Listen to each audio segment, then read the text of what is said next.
Hello friends, अस्सलाम वालेकुम। सबसे पहले तमाम दोस्तों को मेरे YouTube channel sir Arsalan Excel tips में खुश आमदीद। आज हम लोगों की माइक्रोसॉफ्ट एक्सेल की क्लास नंबर 3 है और आज की क्लास के अंदर बेटे हम लोग डिस्कस करेंगे what is column in Microsoft Excel.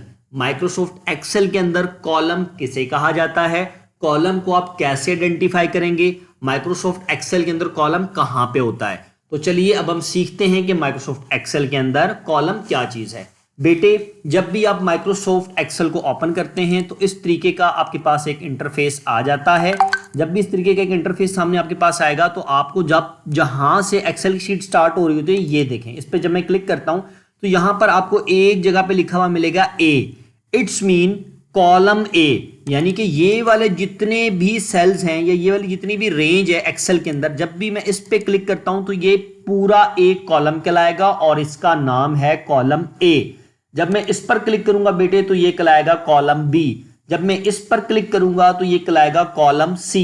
जब मैं इस पर क्लिक करूंगा तो ये कहलाएगा कॉलम डी। जब मैं इस पर क्लिक करूंगा तो ये कहलाएगा कॉलम ई। जब मैं इस पर क्लिक करूंगा तो ये कहलाएगा कॉलम एफ। जब मैं इस पर क्लिक करूंगा तो ये कहलाएगा कॉलम जी।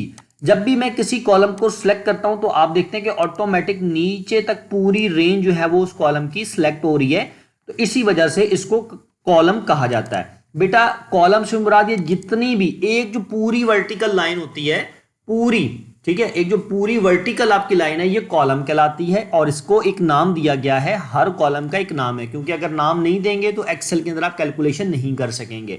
बेटा अब मिसाल के तौर पर मैं यहां पर आता हूं, कॉलम ए को सिलेक्ट करता हूं और इसके अंदर मैं ब्लू कलर कर देता हूं। इसी तरीके से कॉलम बी पर आता हूं और मैं इसको येलो कलर कर देता हूं। कॉलम सी पर आता हूं बेटे, मैंने आकर ब्लैक कलर कर दिया। कॉलम डी पर आता हूं और मैं इसको आकर रेड कलर कर देता हूं। अब देखें मैंने कितने कॉलम्स में कलर किया, column A, column B, column C और कॉलम डी, इन 4 कॉलम्स के अंदर मैंने कलर कर दिया। अब बेटा आप लोगों के सामने ये जो मैंने कलरिंग की है इसी तरीके से आप लोगों ने भी प्रैक्टिस करनी है अपने एक्सेल के ऊपर। सबसे पहली बात ध्यान में रखें, जब तक आप एक्सेल की बेसिक चीजों को नहीं सीखेंगे उस वक्त तक बेटा आप एक्सपर्ट नहीं बन सकेंगे माइक्रोसॉफ्ट एक्सेल के अंदर। तो हमने कोई भी छोटी छोटी चीज जो है उसको नजरअंदाज नहीं करना।